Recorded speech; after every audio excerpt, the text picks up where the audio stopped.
A and S.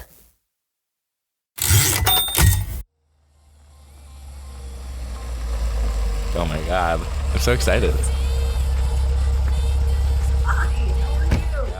I've seen you on TV and you're actually... I imagine Camden Sharkey on a road trip to Coachella, Elizabeth Warren in the passenger seat, Patti LuPone, and Melissa McCarthy in the back. Camden ups the bass and films a short for TikTok, his fangirl smile filling the frame. Camden revels in his wondrous belief that magic does happen when you look around, imagine the impossible, and connect with the people in your life.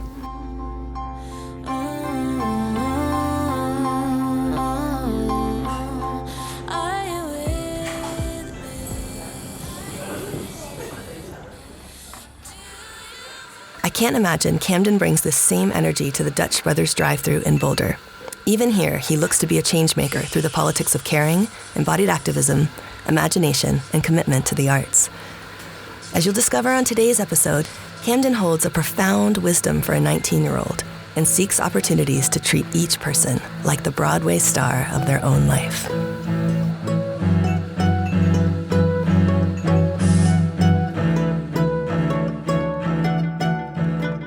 On the Ampersand, we call this bringing together of the impossible the alchemy of anding.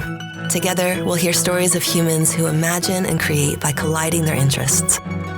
Rather than thinking of and as a simple conjunction in that conjunction-junction kind of way, we will hear stories of people who see and as a verb, a way to speak the beautiful when you intentionally let the soft animal of your body love what it loves. As St. Mary Oliver asks, what is it you plan to do with your one wild and precious life? Oh, I love this question. When I'm mothering, creating, and collaborating, it reminds me to replace a singular idea of what I think I should become with a full sensory verb about experiencing. I'm Erika Randall. This is Camden Sharkey on the Ampersand.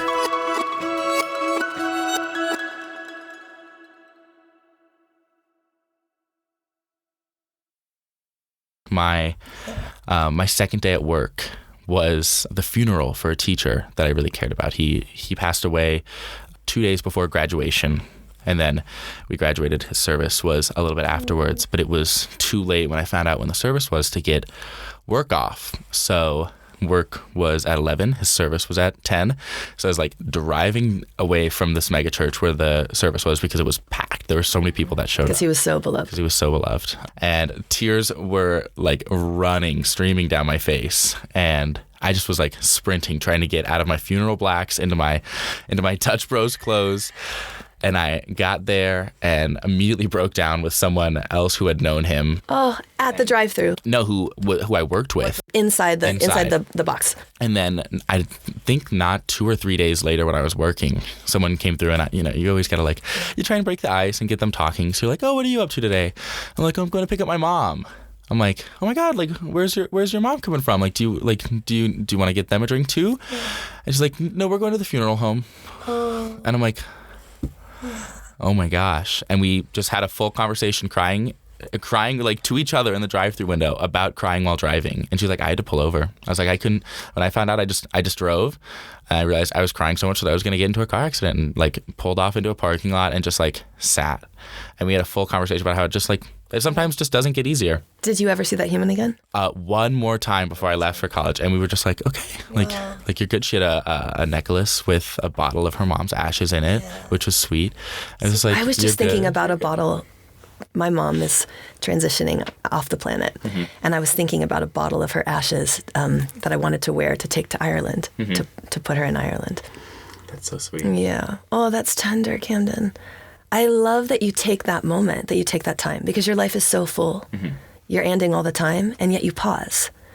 Do you see the way that you make connection with people and with forums like politics, dance, theater? Do you see this as making up who you are, or are you who you are, and therefore you make these kind of choices in your life? I think with everyone, it should make up who you are. For me personally, it makes up who I am. Right, the stories and the things that I get along the way are what make up who I am. I could literally I should be studying or doing something, but you know what? I want to get this story. I want to get to know people. I want to get an experience or something, and that just shapes more and more who you are down the road. How do you know that already? Because you're 19. Mm-hmm. Yeah, how do you already know that? Have you had your heart broken 1,000 times and then you just collected the pieces and said, oh, this is a heart? Or have you been collecting all these pieces and that has made your I've heart? just kind of been like collecting all the pieces. I love telling stories, right? That's the, like, at the core of me, I'm a storyteller. I dance, I do theater. Like, Yes. I find that with that, there's an aspect of storytelling, but there's also, like, leadership has an aspect of storytelling with it, right? Working in the drive-thru has an aspect of storytelling, but also just literally day-to-day conversations have an aspect of storytelling, whether that's trying to connect with someone, engage with someone, or just, like, get to know someone, or you're just passing by and you are a bleep in someone's life at that moment. But I think that coming from a background of theater and storytelling is just get stories. Like, Get stories. life is so much more fun when you can just sit and collect stories and not worry about what's 2 steps in front of you. Does that make you a really good friend, or do you have so many friends that you have to ground into your friendships to be present, or do you feel, is that natural for you? I think it's a little bit of both again. I have my group of You got your clothes. tight-knit friends, same ones from high school. Wow. We still like, we text, we Really? hang out all the time. From the Springs. From the Springs. Still with you. All spread out around the state, but like, we still make time. We find time to, like, well, sometimes we'll go down to Denver to visit one, or our friends from Golden came up last weekend so we could hang out with them. And do you all share that love of story? Is that what connects you, or is it different? That you're the storyteller and someone is the cynic and da-da-da-da? Like, what is that Hall of Justice like? I don't think everyone has as good of an appreciation of stories. Like, we all have our buildup of stories. We all have our own individual ones that we'll tell. You know, there's the cynic. There's the Did I nail that one? there's there was one friend in the friend group who was sometimes there. They would just, like, appear. Yeah. And you're like, oh, hey. Yeah. How you, They were how the you extra. doing? Yeah. They're the extra, but it wasn't that, like, they weren't invited or anything. They fully knew what was going on. And we're like, maybe they'll show up. Maybe they won't. They're not gonna, like, they don't text back. Yeah. But then they come sometimes. Yeah, and there's, like, the mom. welcome. Yes. Yeah. Yeah, there's, like, the mom, you know, there's... Yeah. Do you have that also in school now? Do you have those kind of casts? Because it's not, see, you're already casting everyone. Maybe you're going to be a casting director. So this thing about identity, I'm so interested in it, and how these things that you're talking about, all the ways that you collect stories, create and shape identity. How do you put yourself into worlds where you are also facing, like, as a freshman, you stood up in front of it was a regent meeting? The Board of Regents. Board of Regents, as a freshman. And there's a cast of characters. And you knew your script, you knew your story, and you shared it forward. Did you think in that moment, my goal is to connect, like this was theater? Were you comfortable because you saw folks as characters inside of a world that you were performing? Or did you just think this is really important and I just got to do this? Like, how do you show up in that political way with these characters and these sets and these stories? I was a part of an organization called COYAC, the Colorado Youth Advisory Council, before in high school, where I got to help write pieces of legislation and work with them through till they passed. And so I think coming from that background, where I've just had regular conversations with state legislatures in the back, where I was like, no big deal. Like, hey, how you doing today? And then we're just talking real quick, and they're like, okay, I got to go to, like, a committee meeting, and I'm like, I wish I was living that right now. I'm going to go sit in the cafeteria for 20 minutes until my committee hearing starts. So even as a younger person, you felt that ease with folks that maybe would make others of your generation feel intimidated. Yeah. You're like, those are my people? Once again, they're just people. They're just people. Like, do I have my people that if I see them, I will absolutely lose it and fangirl over them? 100%. I'd like list go 1, 2, 3. Elizabeth Warren is the first one, which oh my god, this is the moment if you get it wrong you don't get to meet them. Go. I know. This is super stressful. Hands over mouth, breathing, looking to the high left diagonal. Elizabeth Warren, that's all you can see. So number 1, Elizabeth Warren. Number 2, Elizabeth Warren. No, Patti LuPone has to be on there somewhere. I know. Okay, Patti LuPone. What's your favorite Patti LuPone moment? This will help you relax so you can think about number 3. It is. Do you remember last year's, not 2023, but 2022 ball dropping, where Anderson Cooper and Andy Cohen got a little too drunk on air, and that was the year where they're like, no more drinking. Andy Cohen's not on the thing anymore, even though he came back. And Patti LuPone. They're interviewing Patti LuPone as part of the ball dropping, and Andy Cohen gets Patti LuPone to be like, well, Andy, I don't give a damn. And then... And did that become a meme? Am I saying that right? Just a little bit. Yeah, it was on TikTok, oddly enough, too. And then... I almost understand. With Patti LuPone, she can make sense of anything. But it ironically isn't the most Patti LuPone moment because it's the moment after it where Anderson Cooper is just jumping up and down, clapping, going, we love Patti LuPone. We love Patti LuPone. Drunk Anderson Cooper. It's just like, and Patti LuPone. I love Patti LuPone as the villain in Pose. Oh, yeah. I haven't watched Pose. Okay. Sorry, just go. No, it's okay. She's the bad guy. She's the bad guy? Yeah, I know, but that's also great. Playing the bad guy is incredible. If you could play any villain, what would you play? I'm still holding out for number 3. No, I know. I'm like trying to like... Any villain. Any villain? Yeah. Oh, see... I like the ones who are good and bad, the villains. Yes. I'm just trying to think, because I'm not going to go, I can't go regular Disney.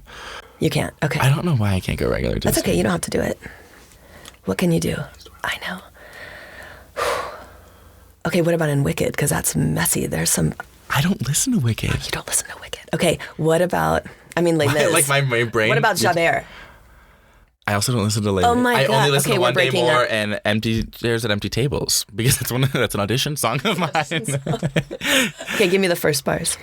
Of Empty Chairs at Empty Tables? There's a grief that can't be spoken. There's a pain goes on and on. Empty chairs at empty tables where my friends are dead and gone. That? Mama Rose. If I could play any villain, I'm playing Mama Rose. I don't know why that took so long, but I love Mama Rose. I love Mama Rose. Okay, and then the third person you want to meet. I know. Oh my God, no, I know her name, but I can't remember it. Okay, describe her. Melissa McCarthy. Oh, duh. I don't know why that one. I know. But it was something about thinking about how she is funny, but also, did you watch her in Can You Ever Forgive Me? No, but I heard her on We Can Do Hard Things podcast when she talks about walking the neighborhood in fists of justice. My partner's always like, I understand your fist of justice. Which is just like, oh, why are you not putting on your turn signal? Fist of justice. Do you have those? I don't do Fist of Justice, but I do have those moments where I'm like, why are you not? Or like, please, just somebody just help me out. Or I'm like grabbing onto the walls behind me. I'm like, if someone doesn't do it right again, like something's gonna happen and I'm gonna scream. So justice is a thing for you, justice. Mm-hmm. And so in all seriousness, when you were singing Empty Chairs at Empty Tables, it also made me think of the playlist that you shared called The Ampersand, which I loved, cute, that had a lot of songs about The Kids Are All Dead. Mm-hmm. The Kids Are All Dying by Phineas. By Phineas. Mm-hmm. I have seen you do a performance piece that is putting an embodied representation of gun violence in this country forward as a huge political statement. What does it feel like for you as a youth activist and person who's interested in political science and policy and embodied rebellion? Help. How are we going to change this? How are we going to, not that it's all on you and your generation, but what can we, tell me what to do. Do you know, Camden, do you know? I don't know right now, I think, but I will say that I forgot what I got this from, but it was yesterday on TikTok, ironically enough. It's just going to keep coming back. Yeah. And it was Jordan Klepper, actually, from The Daily Show, when he does some interviews called Man on the Street, where he'll go to like Trump rallies and he will just like ask questions and get stories. Get stories, but also just listen to what they're saying. What's going on? Like what is the thoughts on like on a side that he disagrees with. Yeah. And he said something that was politics. We can talk politics, right? Mm-hmm. We can talk about ideas. We can talk about those things. The moment that becomes who you are, there's no changing. So I think that there's too much identity politics right now. There's too much of associating either the candidate with the candidate and yourself, or issues and yourself. And there needs to be that separation of who I am and who my ideas are, or like just those beliefs in order so that you can think with more so there can be more nuance added. There can be more than just, it's not just white and black. There are combinations. There are not two options ever in life. There's a whole myriad of things that you can choose from. So to boil it down to yes and no, right and wrong is is entirely hurting the opportunities that we are able to have. So when thinking with gun violence and your generation, you would encourage everyone on all sides of stories around guns to be thinking with nuance, mental health, to be thinking with nuance. Yes. And do you feel despair? Do you feel hope? I think I feel a lot more hope than some people do. Yeah. I know that I have had conversations with people where they're like, I'm done. I'm done. I want to leave. And I'm like, there's so much more. Like, and get out of the conversation. Get out of the conversation. Or like, you know what? Finland is looking like a great country right now. Like, they have a great education system. And I'm like, well, there's more you can do here. Stay and have a voice. Stay and be able to make an impact, rather than it doesn't look like it's going to get any better any soon. Yeah. I don't want to sit and wait for things to possibly get worse or maybe get better. Yeah. But I don't know. But stay in it. Stay in it. And is that, so does being a dancer, does being an artist help you stay in the heart of the politics? Is that part of the staying in it? I think it helps me stay in the moment as well. Just try and collect everything around me and just be like, this is what we have right now. Yeah. Let's make something with it. Like, let's be able to not just sit and cry over spilled milk right now. Like, let's see if we can actually do something with the pieces that we have left. And you feel that hope when it's not milk that's spilling. You feel that hope. Yes. Okay, so hope. We gotta keep with the hope. We gotta keep with hope. But it's also funny that you bring up the kids all dying, because I did a piece to that as well. In high school, I did a piece in high school, you have to, once you reach the top dance class at my high school, you can then TA for the lower dance classes where you have to make pieces for them. So teaching is interesting to you. Teaching is interesting to me. Yeah. But I have done pieces to Super Rich Kids, which was also on that playlist. The Kids Are All Dying, and weirdly enough, Donda by Kanye West. Yeah. So then I got to see all this work. What is interesting to me, too, is that you're kind of not afraid of an idea when it comes to an inspiration. And I love this not being afraid of an idea, because then you're not afraid of being in conversation with your body, with others, with all the things. And that is one of the things that is just, in the bit that I know you, which I know far more today, that has just gotten me excited about you. Because so many people will think, oh, poli-sci, that's data and arguing. And dance, that's bodies and entertaining. And it's like, no. It's messier than that. It is a lot messier than that. And I think that being able to, especially if you're coming from a political science world where, at least for me, like, I'm interested in constitutional law, like I want to get into the nitty gritty of things, but there are real ideas and real things that you can find in there, but being able and willing to have that conversation.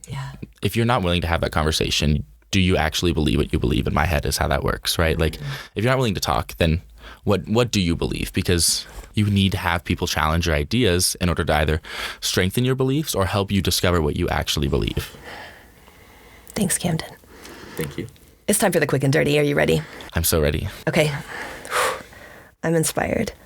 Okay, so I said the word meme earlier as a ruse to make you think I knew what it meant. And here in the quick and dirty, you have to be quick. Okay. You don't have to be dirty. But you're going to put together things that have and either in them, like sand has it in there, or sand and sea connected, okay?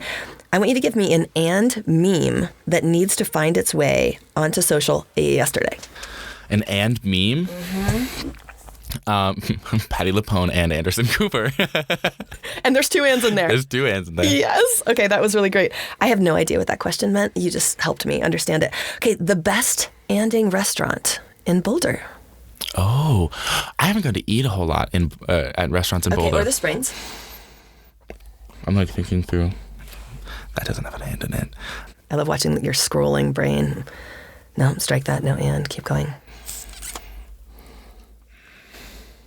Do you want to pass? Go forward. It's like $10,000 pyramid. Do you even know what that show is? Come back. I do know what $10,000 You do. That's a show that has and in it. $10,000 pyramid. Okay.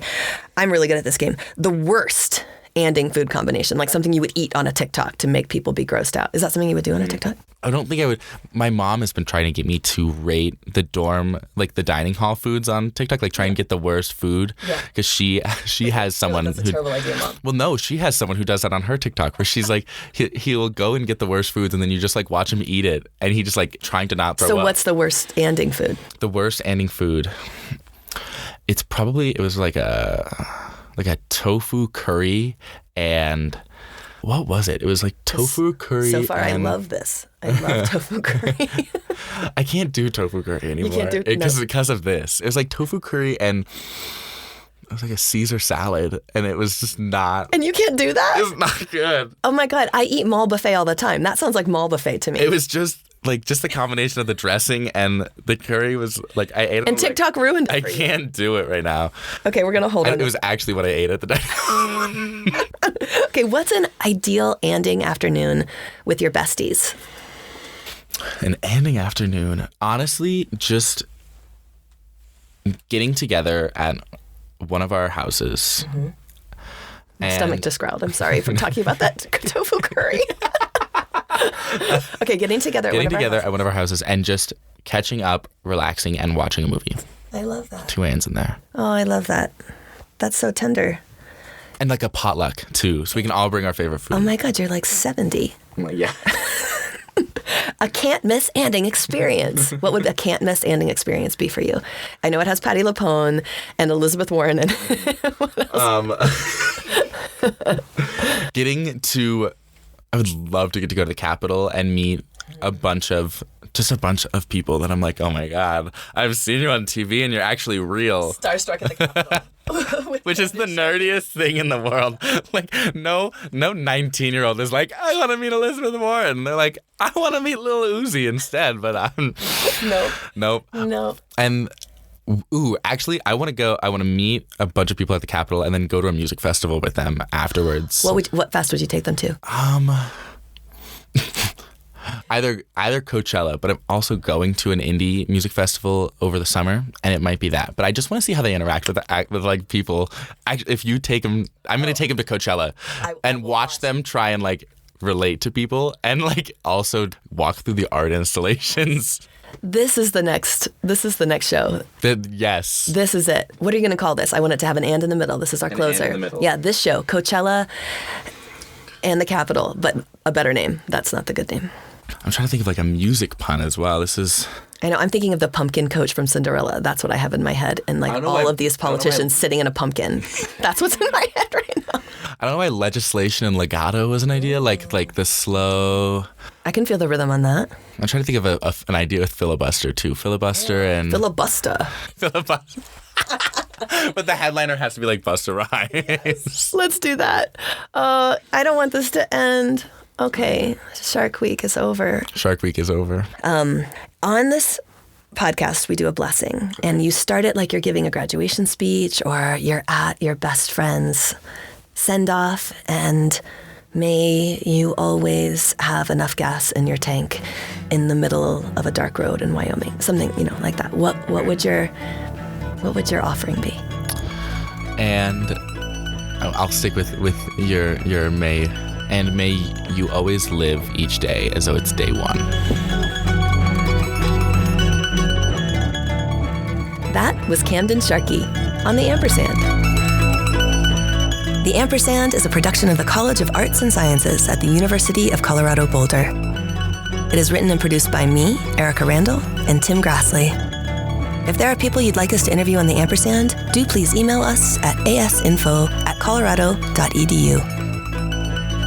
Our theme music was composed and performed by Nelson Walker, and the episodes are recorded at Interplay Recording in Boulder, Colorado. I'm Erika Randall, and this is The Ampersand.